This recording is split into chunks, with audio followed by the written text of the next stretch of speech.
दोस्तों नमस्ते। एक खबर मैं आपको दिखाना चाहता हूं, मराठी अखबार वाली खबर है और जो खबर जुड़ी है महाराष्ट्र के एक बड़े लोकप्रिय नेता आदित्य ठाकरे के संदर्भ में। आदित्य ठाकरे ने एक दावा किया है और वो दावा ऐसे है, एक मांग की है, दावा नहीं मांग की है कि मुंबई के हिट एंड रन केस का जो आरोपी है शाह, मिहिर शाह, उसको पुलिस के तो हवाले किया गया ही है। उसे वो जाहिर तौर पर दुनिया में फांसी देने की मांग तो करते ही करते हैं, लेकिन साथ ही साथ और एक मांग कर रहे हैं और वो मांग है कि उन्हें लोगों के हवाले किया जाए। बस उस शाह की जिंदगी का फैसला लोग करेंगे, लोग उसे मारेंगे, लोगों को ही मारने दो, ऐसा दावा किया जाता है। और उसमें बहुत कुछ कहा है। आदित्य ठाकरे ने कहा है कि नरक से आया हुआ राक्षस भी ऐसे घिनौने कृत्य नहीं करता। आदित्य को कौन बताए राक्षस मरने के बाद नरक में जाता है? नरक से राक्षस नहीं आता है। नरक से आया राक्षस भी ऐसे घिनौने कृत्य नहीं करता है। उस शाह को उन्होंने राक्षस बताया है, बड़ा ही क्या जघन्य अपराध बताया है। ठीक है, हिट एंड रन वाली केस एक अपराध तो है, जितनी भी अगर शराब पीकर नशे में चूर होकर ऐसी किसी गाड़ी से कोई किसी को रौंद कर चला जाता है तो बहुत बुरी बात होती है। ऐसे एक्सीडेंट को रोकना आवश्यक हो जाता है। लेकिन अगर कोई घटना घटती है तो उसको सजा देने के लिए अदालतें है, पुलिस है, कानून है, उसे कानून के हवाले किया जाना चाहिए और उसे कानूनन सजा दिलाई जानी चाहिए। क्या आदित्य ठाकरे लोगों को ही कोर्ट बनाना चाहते हैं? वैसे ही हुआ था जब आदित्य मंत्री थे और उनके पिताजी राज्य के मुख्यमंत्री थे। याद होगा आप लोगों को सबको कि पालघर में क्या हुआ था, पालघर में साधुओं के साथ क्या हुआ था। ऐसे ही पुलिस ने साधुओं को लोगों के हवाले कर कर मरने के लिए छोड़ दिया था और पालघर के उन लोगों ने केवल चोर है इस संशय के आधार पर उन साधुओं को पीट पीट कर मार डाला था। मॉब लिंचिंग का आरोप लगाया जाता है हर बार। क्या आदित्य ठाकरे बता पाएंगे कि मॉब लिंचिंग पालघर में जो हुई थी वो नहीं तो और क्या थी? क्या आदित्य ठाकरे ऐसी ही मॉब लिंचिंग करवाना चाहते हैं उस मिहिर शाह के साथ? और वो भी क्यों? वो भी क्यों? इतनी नफरत होती है आदित्य जी, इतनी नफरत होती है किसी के साथ? मैं मानता हूं, मैं ये मान कर चलता हूं कि ऐसे किसी भी जानबूझकर या नशे की हालत में चूर होकर किए गए एक्सीडेंट के लोगों को या उस ड्राइवर को माफी नहीं दी जानी चाहिए। कोई कार लेके घूमता है इसका मतलब वो बेकार है, ऐसा तो नहीं होता है ना आदित्य जी।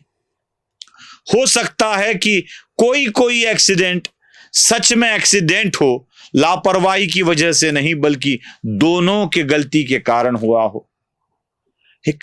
एक हम कैसा एग्जाम्पल सेट कर रहे हैं। और शाह को इसलिए इतना विरोध कि वो शिंदे के पार्टी का है या भारतीय जनता पार्टी से संबंध रखता है या वो गुजराती है या वो उसका नाम शाह है, वो सरनेम शाह रखता है, इसलिए आदित्य उसे लोगों के हवाले करना चाहते हैं। तालियां तो बहुत जोर की मिलेगी। ना मैं समर्थन कर रहा हूं ना विरोध कर रहा हूं इस बात का। तालियां तो जोर जोर की बजेगी जब कहा जाएगा कि लोगों के हवाले कर दो। क्या लोगों के हवाले कर देने का नियम हमें देख रहा है? क्या वो शाह है, वो गुजराती है, वो शिंदे या भारतीय जनता पार्टी का निकटवर्ती है इसलिए उसे मारा जाए? और शाह और गुजराती होने के कारण उसे मारने की बात की जा रही है ना आदित्य जी, तो मैं आपको बता दूं, आपके ही सगे भाई क्या कर रहे थे गुजरातियों के शादी के पार्ट में, वहां शादी के डांस में। जरा देख लीजिए आदित्य, अपने आंखों से देख लीजिए कैसे डांस हुआ था।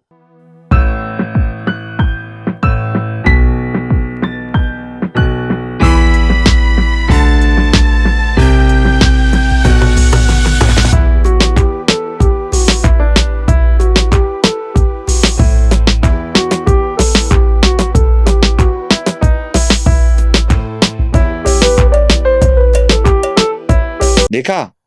इसमें डांस करने वाला कौन था? आपका भाई ही था ना। तो गुजरातियों से इतनी नफरत क्यों? मॉब लिंचिंग करवाना चाहते हैं आप, मॉब लिंचिंग करवाना चाहते हैं। इतनी नफरत की, मार डालो एक दूसरे को, खत्म कर डालो एक दूसरे को।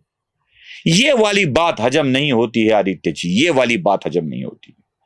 इस तरह की बातें कर कर अगर आप संविधान, कानून, कोर्ट सबको नजरअंदाज कर कर अगर अपने आप में कोर्ट बनने की कोशिश कर रहे हो, अपने आप में सजा देने के हकदार लग रहे हो, तो ये संविधान के गलत होगा। और ये मैं आपको आप ही की एक अखबार में आई खबर के आधार पर बोल रहा हूं, ये मेरा वाक्य नहीं है, खबर में लिखा है, वैसे ही बोल रहा हूं।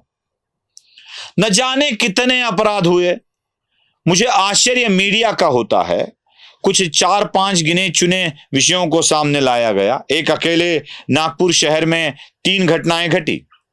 नागपुर में एक टिप्पर चलाने वाले ने भावेश भरने नाम के व्यक्ति को ठोक दिया और उसकी मौत हो गई, भाग गया वो। तरोड़ी नागपुर में ही अशोक महंत नाम के एक व्यक्ति को किसी अज्ञात वाहन ने ठोक दिया और वहीं पे उसकी मौत हो गई। नागपुर में ही एक स्कूल बस ने रौंद कर चली गई, रत्नाकर रामचंद्र दीक्षित नाम के व्यक्ति को रौंद कर चली गई। एक नागपुर की 3 घटनाएं हैं। विदर्भ के ही वाशिम जिले के रिसोड में नारायण कष्टे नाम के व्यक्ति को एक पिकअप वाला रौंद कर चला गया, उसमें उसकी मौत हो गई। नासिक में अर्चना शिंदे नाम की एक महिला को एक कार ड्राइवर ने ठोकर मार दी और वो चला गया। ऐसी पुणे में 2 घटनाएं होती। पुणे की घटना के बाद, पोर्शे कार वाली घटना के बाद, ये सारी घटनाएं सामने आने लगी। चलो अब मीडिया गिनने लगा है कौन मरने लगा है इसकी बात। अब तक तो गिना भी नहीं जाता था, अब तक तो गिना भी नहीं जाता था। न जाने नदी के किनारे किनारे रेती को ले जाने वाले कितने टिप्पर वाले किस किस को रौंद कर चले जाते हैं, क्या गिनती है उसके पास, सबके पास। मुझे तो देवेंद्र जी से एक विनती करनी है, बताना है।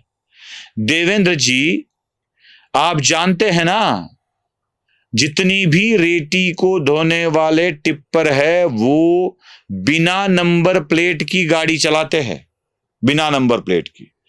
सारी दुनिया फाइन भरती है, नंबर प्लेट नहीं हो तो भी उसके ऊपर फाइन लगता है।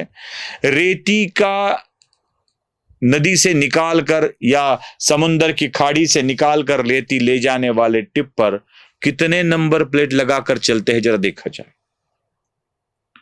वही नंबर प्लेट, बिना नंबर प्लेट वाले टिप्पर लोगों को रौंदते चले जा रहे हैं। क्या इसके विषय पर कोई कुछ कह रहा है? रेती वालों के बारे में कोई भी पार्टी बात नहीं करती है। क्यों नहीं करती है?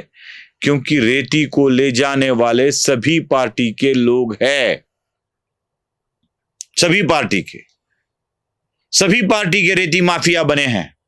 और ऐसे ही रेती माफिया जब अपनी रेती को ले जाते हैं कहीं से कहीं और चुरा कर या रॉयल्टी ना भरकर, तब कितने लोगों को मारते हुए और कितने सरकारी रास्ते के ऊपर के चीजों को नुकसान पहुंचाते हुए चले जाते हैं। क्या इसका अंदाजा है? बस सरकार बदल गई है, इसीलिए ये सारी चीजें की जा रही है। मरने वालों के प्रति पूरी की पूरी सहानुभूति है, लेकिन रोज जो मरते हैं इनके लिए आवाज कौन उठाएगा? और क्या आदित्य ठाकरे ये चाहते हैं कि ऐसे ही हर एक मरने वाले के लिए उस ड्राइवर को दुनिया के हवाले किया जाए, लोगों के हवाले किया जाए? अब बताता हूं हिट एंड रन का असली कारण। ऐसे ही होता है, जो आदित्य बोल रहे हैं ना, ऐसे ही होता है। जब एक्सीडेंट हो जाता है, दारू पिया वाला हो तो भाग जाता है, दारू जिसने पी है वो भाग जाता है। और जो एक्सीडेंट होता है जिसने दारू पी भी नहीं होती है ड्राइवर ने, वह इसलिए भाग जाता है कि लोग गाड़ी का नुकसान तो करते ही करते हैं, लेकिन उस ड्राइवर को इतना मारते हैं, इतना पीटते हैं कि लगभग वो मरने की कगार पर आ जाता है। इसीलिए उसको भागकर अपनी जान बचानी होती है। जान बचाने के लिए ड्राइवर भागते हैं। कहीं कहीं कोई गाड़ी लेकर भागता है, तो कोई गाड़ी छोड़कर भागता है। जो होगा वो गाड़ी के साथ होगा, देखा जाएगा, लेकिन फिलहाल तो अपनी जान बचा लो, ऐसा कहकर वो भाग जाते हैं और अधिकतर पुलिस थाने में पहुंच जाते हैं। आदित्य ठाकरे कौन सी संस्कृति को महाराष्ट्र में लाना चाहते हैं? गलती से अगर एक्सीडेंट हो गया है, दोनों की गलती से, और इसी तरह से अगर लोगों के हवाले किया जाने लगा, मॉब लिंचिंग की जाने लगी, तो गाड़ी चलाने के लिए आदमी नहीं मिलेगा आदित्य जी।